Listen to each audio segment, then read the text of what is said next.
Alright, so what's going on, everybody? Welcome back to the channel, man. It's your boy, and we are back in the 5.8 beta APK test server, whatever it is you want to refer to this thing at. And this time, we're going to be taking our very first look at Madam Viper. That's right, boys, not Madam Hydra, Madam Viper. The two are one and the same. Anyways, we're going to be taking a look at this beauty right here because I absolutely love her. And I think for the majority of you guys, she's probably going to be the first character that you build. Now, I know there's a lot of die-hard fans out there for Taskmaster, and those people are going to definitely build them day one. But she's actually really good as well, and I would definitely recommend her, right? Especially if you're one of the newer players that came in with the last update, because of the fact that we had that new agent training event going on, right? She's actually a really good character and she's free to play friendly, so I would highly recommend her. She is a speed villain, she's female, she's very useful in my opinion, right? However, I'm not gonna oversell the character and tell you she's the greatest thing since sliced bread, because she is not, but she is very good. I find that her damage is, in my opinion, very, very, very good, right? And her survivability is decent because she has 4 different iframes. They're partial iframes, so, you know what I'm saying? Pump the brakes, not full iframes. She's not completely safe, right? But she has 4 different iframes. She has damage immunity and invincibility, along with good damage and a self buff, along with a leadership. A well-rounded, well-versed character in my opinion. Definitely up there. When you take a look at the speed category, to be more specific, she's definitely a top tier speed character, right? Speed characters generally get shitted on in Marvel Future Fight, and it generally takes a rework or a uniform to make them very, very good. She's coming in with a solid base, so I'm happy for that. If you haven't been working on a poison damage obelisk for her yet, ladies and gents, you should definitely do that. I have something ready for her on my own account, and I would definitely recommend that you do the same for her. You could just cop out and give her a CTP of like Rage or Judgment, but for me, I like to test characters with obelisks or custom gears, see how they perform, then I like to take it to the next level to see just how much they improve with a CTP. And that's the same approach I'm going to take with Madam Viper or Madam Hydra or Viper, whatever name you want to refer to her as. You can also refer to her as Miss Thickness with 3 C's. Anyways, because she's actually a beauty. Anyways, the only downside I have to say in regards to the character, well, there's a couple things. One, she doesn't have a heal, so you have to be careful. Not every character needs a heal or deserves a heal, so I'm not advocating that, you know what, she definitely has to have a heal. No. I'm just saying, right, even though she has all these iframes, she has the invincibility, she has the immunity, you still have to be careful with her because she doesn't have a heal, and if you make a lot of mistakes, she can die. Also, this is an APK. What you see here is subject to change when the update goes live. They could change things, they could make her better, they could make her worse, but from what I'm seeing right now, she actually is really good. And the only things that I think are wrong with her is, one, I guess not even wrong, like the only thing she's lacking, right, is a heal. And another thing is Queen's Command. There's 2 things that I don't like about this skill. One is a summon. However, I cannot hate on the summons being there because she's a member of Hydra and she's summoning these Hydra bots, which we know come along with being a member of Hydra, especially a high-ranking member of Hydra. So it makes sense. However, since she has summons, they pull aggro, meaning when you summon these things, they're gonna take aggression from the boss or whoever you're up against, and they could actually make it so that you get pulled out of your iframes early, cost you damage and survivability. That's something you need to keep in mind. And since she doesn't have a heal, the more that happens to you, the more you're at risk of dying, okay? I cannot like completely hate on the fact that she has a summon because it makes sense, it fits thematically for the character. However, it is something you need to keep in the back of the mind, right? You may actually want to avoid this skill in certain instances just because of the summons, but at the exact same time, because of the attack buff here, it kind of seems like you always want to use it. In addition to that, with the summons comes along the buff. However, the buff is not there immediately. You cannot just cancel out the skill and get the buff. I touched on this previously. You have to let her whip the butts, whip the bots. I said butts anyways, but I guess that she kind of hit them in the butt area. Whatever, she hit the middle. Anyways, that's something I pointed out before, but there is one more important thing that you need to pay attention to when it comes to this skill. Hopefully they make it so that this isn't the case, but if you're moving the D-pad when she uses this skill, you can actually cancel the skill. This is not something that happens very often. Generally, to cancel a skill, you need to use another skill. However, with this one specifically, if you're not careful and you're just like doing this and you just move, see that? She didn't whip the robots or just did her whip thing, so we didn't get the frenzy buff, right? We didn't get that Hydra symbol popping up to activate the skill. I'll show you guys here again. Look, she whips, and then you see the buff right here. It's a refreshing buff, and it's there for a couple seconds, right? So you absolutely need to be careful when you use this third skill that you don't accidentally, like, see right there, she was about to do the whip thing, but because I just moved the D-pad, she didn't do it. So that's something you need to keep in mind. Let me actually get out of here. So be careful if it comes to the live server and that's the case. You may actually notice that your damage is slightly lower in some instances if you're canceling the skill unintentionally by touching the D-pad a little bit earlier, trying to get her out of dangerous situations, because she's not safe. She's not in an iframe when she's doing the whip thing, but you have immunity, so you should ideally, just to be safe, just wait half a second more, okay, just to be safe.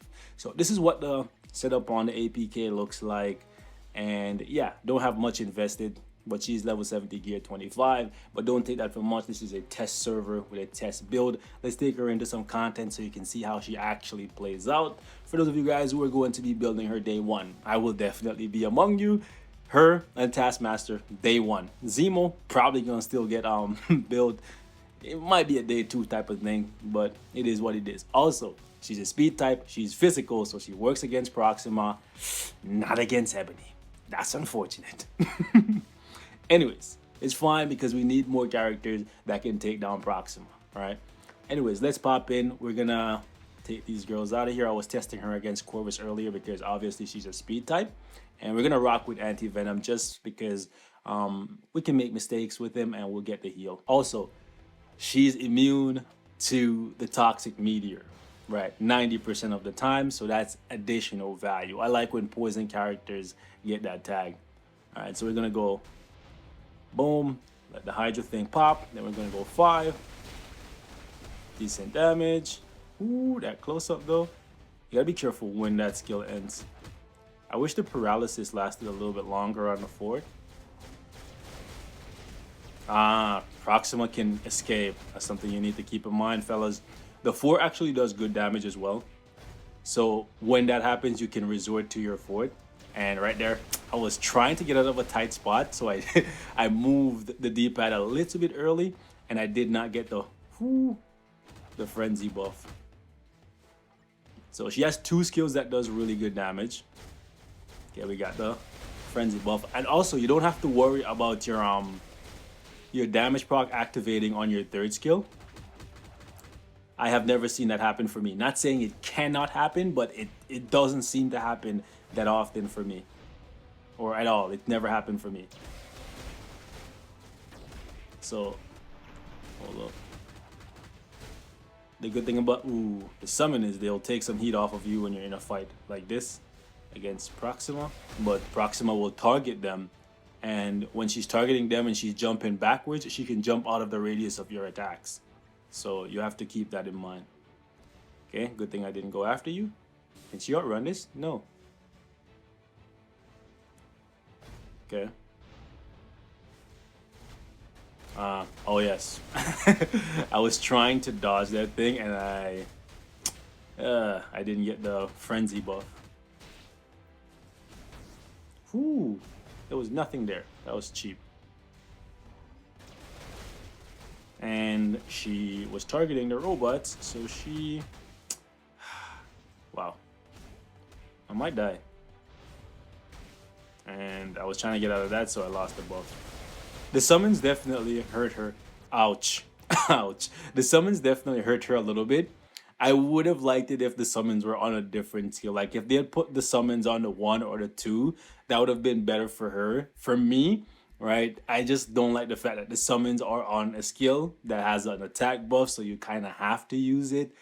It's it's it's disappointing. That's literally the only thing that I can say that's a big negative for me, is that the summon is on the 3rd skill with the buff. So you can't even skip it. Well, you can, but you're costing yourself damage.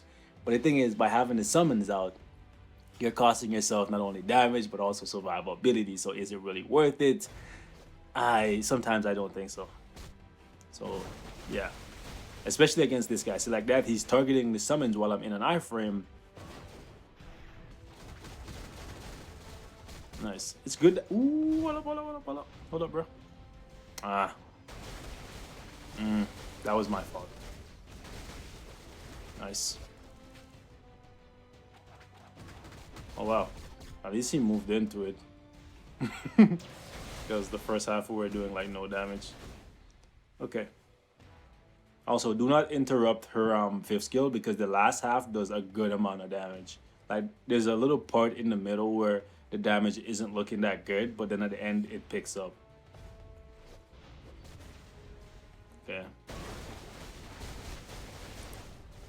Like right there, damage kind of pauses, but then right after she shows you them cheeks, she claps them cheeks.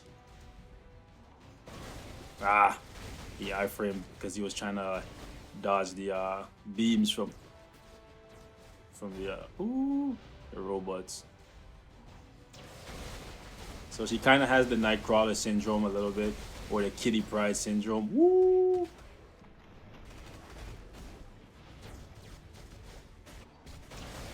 But because she has immunity and invincibility, she's a little bit better than them. And also, she's more free-to-play friendly than both of those characters. Can I? No, she went after. Not she. He went after the summons. So that cost us a little bit of damage. Let's go cop those. Ooh, let's go cop that. Let's go double back. There we go. We got that. So she's not a bad character. She just has her flaws, which can be addressed with a future uniform. I would hope it would be. Right? Just, it's not even like they need to take away the summon from her completely. I would just like it to be placed on another skill, ideally away from the attack buff. And speaking of the attack buff, I canceled early. So you can see, like, I'm costing myself damage by doing that. Paralyze him. Oh, okay, let's sacrifice Green Goblin here. You guys may be wondering, why am I using Green Goblin? Well, it was a team up for Viper, so I was like, why not? Why not? What are you gonna do? Flex on me? Oh gosh. And no. Yes, kill the robots. At least they're doing something for me. Like, her damage is good, but the summons just make her so you have to play a little bit more cautiously. And you get interrupted a little bit. But I definitely don't think she's a bad character because of it. It just takes away some of her value. I think she's dope. Oh, I thought all of it would go towards the robots. But they ran away. They're like, listen, we don't want to die for you. Hail Hydra and all that. But we don't want to be that one head that gets severed. You know what I'm saying? We want to be the 2 that comes back. Oh, gosh. And at least they're doing a good job of pulling aggro for me. Okay. Okay, we're gonna go here, have them attack there, stop here, and move there. Okay. I guess when you have crowd control strikers like Scarlet Witch or Rachel Summers, like the whole you getting canceled thing won't happen as often, right? But you guys know me. I like to test my characters like with and without strikers. And I know you guys are gonna see those guys at the top and be like, oh, this is with strikers. We're just using them because we need ignore dodge. Right? But they're not doing like they don't make as much of an impact as defense down strikers and stuff. Woo. So she's not gonna be able to clear this for me, unfortunately. interrupted too many times, I tagged too many times. But this is not the point of the video. I just wanted to show you guys how she plays with her damage. Looks like with this kind of a setup and some of the pros and cons that come along with her. Overall, I think she's a great character, especially since she's free to play, one that you're going to have access to once you get some Shadowland selectors. So feel free to hit me up in the comments. Let me know what you guys think of Viper. Do you think I am overestimating her value, or do you think I'm underestimating her value? I think I'm doing a good job of trying to find middle ground for the character. She's not that powerful, she's not OP busted, but I don't think she's weak either. She has her pros and she has her cons. That's it. So leave your thoughts in the comments. Till next time, stay safe. I love you guys, and I'll catch you in the next one. Peace.